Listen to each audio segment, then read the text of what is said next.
नमस्कार मित्रों। हिंदू धर्म के ग्रंथों जैसे वेद, पुराण, महाभारत, रामायण और अन्य शास्त्रों में कई ऐसी चमत्कारिक जन्मों की कहानियां मिलती हैं जो अद्भुत और दिव्य हैं।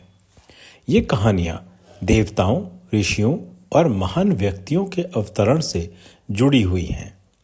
यहाँ हम कुछ प्रसिद्ध चमत्कारिक जन्मों की कहानियां सुनते हैं। सबसे पहली, भगवान राम का जन्म। भगवान राम का जन्म त्रेता युग में राजा दशरथ के घर विष्णु के अवतार के रूप में हुआ। दशरथ के 3 पत्नियां थीं, कौशल्या, कैकेयी और सुमित्रा, लेकिन उन्हें संतान नहीं थी। ऋषि वशिष्ठ की सलाह पर उन्होंने पुत्र कामेष्ठ यज्ञ किया, जिसमें उन्हें एक दिव्य पायसम दिया गया। पत्नियों के इस पायसम को प्रसाद रूप में ग्रहण करने के बाद उनके 4 पुत्र हुए, राम, लक्ष्मण, भरत और शत्रुघ्न। यह एक चमत्कारिक जन्म था। दूसरा, भगवान कृष्ण का जन्म। भगवान कृष्ण का जन्म मथुरा के राजा वासुदेव और देवकी के घर हुआ, जो उस समय जेल में कैद थे। लेकिन उनके मामा कंस ने उनको मारने का प्रयास किया। जब कृष्ण का जन्म हुआ तब सभी बंधन खुल गए और यमुना जी ने वासुदेव के रास्ते में अपनी लहरों को शांत कर दिया, ताकि वे कृष्ण को गोकुल ले जा सकें और उनकी रक्षा हो सके। ये भी एक चमत्कारिक जन्म था। अगली कथा है महादेव के पुत्र कार्तिक के और गणेश जी के जन्म की। महादेव खुद एक चमत्कारिक व्यक्ति थे। वह कौन थे, कहाँ से आए थे, उनके माता पिता कौन थे, कुछ भी ज्ञात नहीं है। शायद वह इस पृथ्वी के थे ही नहीं। कोई भी स्त्री उनका गर्भ धारण नहीं कर सकती थी, जबकि उन्होंने पहले सती और बाद में सती के ही पुनर्जन्म पार्वती से विवाह किया और उनके 2 संतान बताई गई हैं, कार्तिकेय और गणेश। किंतु दोनों में से कोई भी पार्वती जी के गर्भ से पैदा नहीं हुई। दोनों ही चमत्कारिक जन्म कथाएं हैं। कार्तिकेय गंगा में जन्मे और गणेश जी पार्वती जी के उपटन से विकसित हुए। गणेश की कथा हम पहले एक वीडियो में बता चुके हैं। अगली कथा है कौरवों के जन्म की। गांधारी को ऋषि व्यास ने वर दिया था कि उनके 100 पुत्र होंगे। जब गांधारी ने गर्भ धारण किया तो उनके कोई पुत्र नहीं हुआ, बल्कि सिर्फ एक मांस पिंड निकला। व्यास ऋषि ने उस मांस पिंड को 100 मटकियों में रखा, जिससे 100 कौरव पैदा हुए और एक कन्या हुई। आज के इस युग में इनको टेस्ट ट्यूब बेबी कहते हैं। यह भी उस समय का चमत्कार ही था। अगली कथा है द्रौपदी और धृष्टद्युम्न के जन्म की।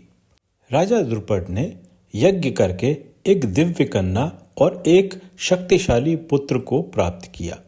यह कन्या द्रौपदी थी और पुत्र का नाम धृष्टद्युम्न रखा गया। द्रौपदी का जन्म अग्नि से हुआ, इसलिए उन्हें अग्निसूता भी कहा जाता है। अगली कहानी है बलराम के चमत्कारी जन्म की। बलराम जी का जन्म पहले देवकी के गर्भ में हुआ था, लेकिन कंस के अत्याचार से बचाने के लिए भगवान विष्णु ने योग माया से उनको रोहिणी माता के गर्भ में प्रवेश करा दिया। इस प्रकार बलराम जी एक गर्भ से दूसरे गर्भ में स्थानांतरित होने वाले अकेले व्यक्ति थे। अगली कहानी है सूर्यपुत्र कर्ण की। कुंती ने ऋषि दुर्वासा के मंत्र से सूर्य देव का आवाहन किया, जिससे उनके गर्भ से कर्ण का जन्म हुआ। कर्ण जन्म से ही कवच और कुंडल धारण किए हुए थे, जो कि एक दिव्य और चमत्कारिक बात है। यही नहीं, कुंती के बाकी के 5 पुत्र, जिन्हें हम 5 पांडवों के नाम से जानते हैं, वे भी चमत्कारिक जन्म ही थे। पांडु की पत्नियां कुंती और माद्री के कोई संतान नहीं थी। दुर्वासा जी के द्वारा दिए गए मंत्र से उन्होंने सूर्य से कर्ण, धर्मदेव से युधिष्ठिर, वायुदेव से भीम और इंद्र से अर्जुन को जन्म दिया। माद्री ने अश्विनी कुमार से नकुल और सहदेव को प्राप्त किया। सभी जानते हैं कि बजरंगबली अर्थात हनुमान जी बाल ब्रह्मचारी थे, किंतु उनके पुत्र के बारे में बहुत कम लोग जानते हैं। लंका विजय के बाद जब हनुमान जी समुद्र पार कर रहे थे तब वे जल में गिर गए। उनके शरीर से पसीने की एक बूंद समुद्र में गिर गई।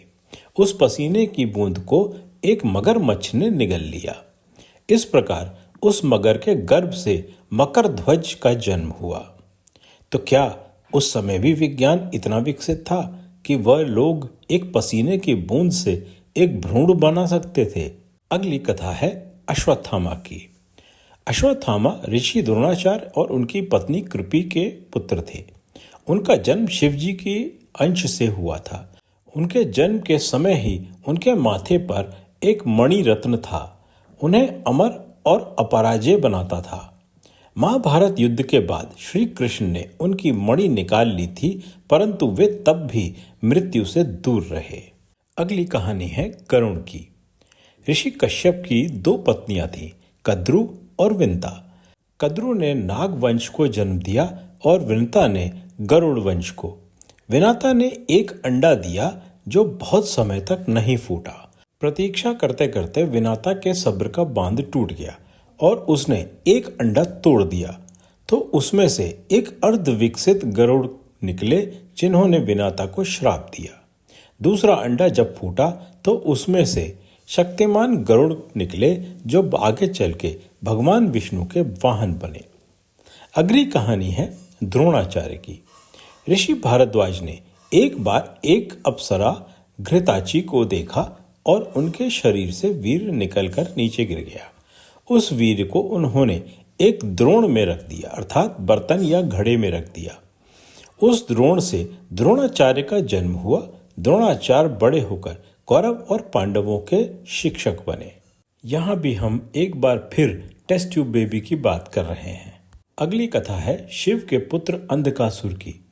शिव जी अपनी तपस्या में लीन थे, तब उनके पसीने की एक बूंद धरती पर गिर गई। उस पसीने से एक असुर बालक का जन्म हुआ जिसे अंधक कहा गया। अंधक बड़ा होकर शिव जी से ही युद्ध करने लगा, लेकिन आखिरकार भगवान शिव ने ही उसका वध कर दिया। मित्रों, मकरध्वज, अश्वत्थामा, द्रोणाचार्य, कौरव, पांडव, गरुड़ जैसी ही महान व्यक्तियों के जन्म चमत्कारिक और अनोखे तरीके से हुए। ये कथाएं हिंदू धर्म की दिव्यता, तपस्या और अद्भुत शक्तियों का प्रमाण देती हैं। यदि इनको वैज्ञानिक दृष्टिकोण से देखा जाए तो उस समय के ऋषियों के पास वह तकनीक थी जो आज भी हमारे पास नहीं है। उस युग में ऋषियों का ज्ञान आज के वैज्ञानिकों के ज्ञान से बहुत आगे था और शायद वहां तक पहुंचने में आज के मानव को अभी और समय लगेगा।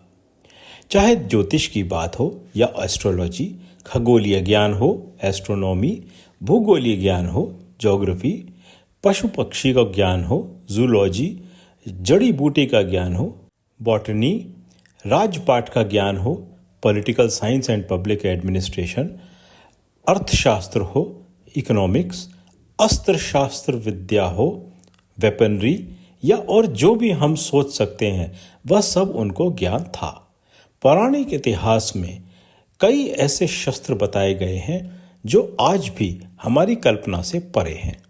यही नहीं, रावण जिस पुष्पक विमान से सीता माता को ले गया था और बाद में राम जी अयोध्या गए थे, वह पारे को गर्म करके चलता था। पारा अर्थात मरकरी।